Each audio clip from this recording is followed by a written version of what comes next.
ऋग्वेद के 10वें मंडल में जब आप पढ़ेंगे पुरुषाः सुक्ता के अंदर, तो आपको पढ़ने के लिए मिलेगा। परमेश्वर को पहचाने कैसे कि वो मेरे लिए मर रहा है, उसके बारे में लिखा है कि अश्वमेघ यज्ञ का घोड़ा जिस तरह से अलग किया जाता है, वैसा ही वो पुरुष भी जब बलि किया जाएगा अलग किया जाएगा, और उसके सिर पे कांटों का गुच्छा सिर्फ इसलिए रखा जाएगा ताकि आप पहचान पाएं ये है वो मुक्तिदाता जो मेरे लिए मरता। ये बात मैं परमेश्वर की कर रहा हूं, ईसाइयों की कर नहीं रहा। ईसाई की सुन के अगर समझ के सुनेंगे, आपकी समझ के बिल्कुल बाहर बातचीत है। एक ईसाई बोलता है, हिंदू सुनता है, कुछ समझ में नहीं आता। लेकिन जब एक पापी बोलता है मैंने उद्धार पाया, आप भी पा सकते हैं और परमेश्वर की जरूरत आपको भी है, तो समझ में आने लगता। तो इसलिए हिंदू मुस्लिम सिख ईसाई की चादर तो पहले उतार के फेंक दे। परमेश्वर चाहिए तो हिंदू को मिलेगा नहीं, किधर भी लिखवा लो। सिख को मिलेगा नहीं, मुसलमान को मिलेगा नहीं, ईसाई को मिलेगा नहीं, मिलेगा इंसान को। उस इंसान को जो पापी है, स्वीकार करता है कि मैं हूं पापी और मुझे एक मुक्तिदाता की जरूरत है, उसी को तो मिलेगा। पहलवान को डॉक्टर की क्या जरूरत है? जरूरत तो मरीज को है।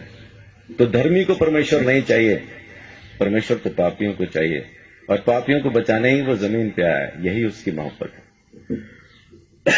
तो मैं अपनी बात को यहां खत्म करता हूं कि परमेश्वर प्रेम है। बाइबल के अंदर लिखा है, पहला यूहन्ना की पत्री में 4 अध्याय में लिखा है कि परमेश्वर प्रेम है। उसके प्रेम को समझेंगे तो आप अपने पापों से मुक्ति पा सकेंगे। दोबारा जन्म होना नहीं है आपका। माफ कीजिए, एक चीज ये छोटी सी क्लियर करके मैं अपनी बात को खत्म करूंगा, क्योंकि अपन को शैतान ने एक वहम में डाला हुआ है कि इस जन्म में नहीं तो अगले में मुक्ति हो जाएगी, इसलिए अपन आराम से बैठे। कहने वाले ने कहा था काल करे सो आज कर, आज करे सो अब, पल में परलय होगी बहुरी करेगा कब। लेकिन शैतान ने बोला आज करे सो काल कर, काल करे सो परसों। इतनी जल्दी क्या पड़ी है जब जीना है बरसों। बच्चे आपका नाम क्या है? ध्रुव। आपके बच्चे कहां हैं? अजीब सवाल है। उम्र क्या है आपकी?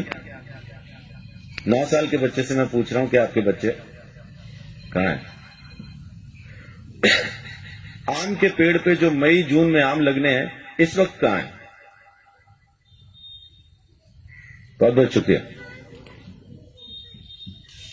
गुरुजी कहते हैं आम में, उसी पेड़ में वो आम है जो मई जून में दिखाई देंगे। तो ध्रुव के बच्चे कहां हैं? ध्रुव में। जब उसका मौसम आएगा बच्चे नजर आएंगे। तो जब ध्रुव नहीं था तब उसके बच्चे कहां थे? पापा में।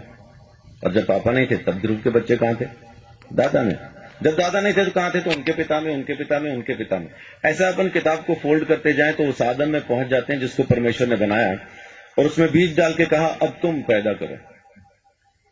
हर जानवर को, हर प्राणी को, हर चीज को परमेश्वर ने बीज के साथ बनाया और आज्ञा दी अब तुम पैदा करो।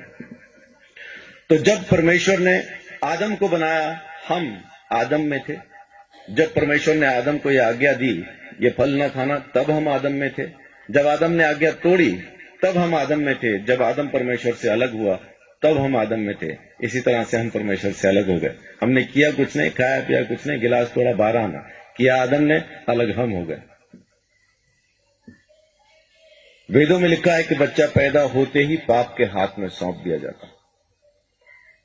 पैदा होते ही पापी हो जाता, कारण उसका बीज पापी है। एड्स जिस माँ बाप को है, बच्चा पैदा करेंगे एड्स की बीमारी के साथ पैदा होना। इस वजह से हम पैदा ही पापी होते हैं, इसलिए हमें मुक्ति की जरूरत है। और अगर मुक्ति हम खुद ले सकते होते तो मुक्ति दाता शब्द कभी आता नहीं आता। देने वाला हमको जरूर चाहिए, वो एक ही है। परमेश्वर ने हमारे लिए मुक्ति का रास्ता खोला, स्वयं हमारे लिए बलिदान दिया ताकि हम हमारे गुनाह से आजाद हो जाएं। ये उसकी मोहब्बत नहीं तो और क्या। तो उसकी मोहब्बत से आप अभी इसी वक्त मुक्ति पा सकते हैं।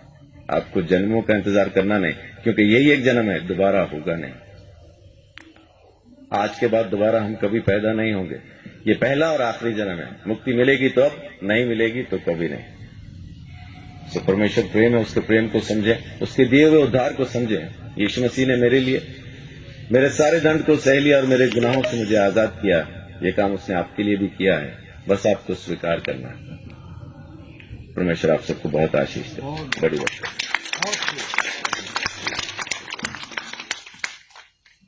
बहुत बहुत धन्यवाद पास्टर संदीप चौधरी जी का। मेरे सवाल का इन्होंने बड़े सरल रूप में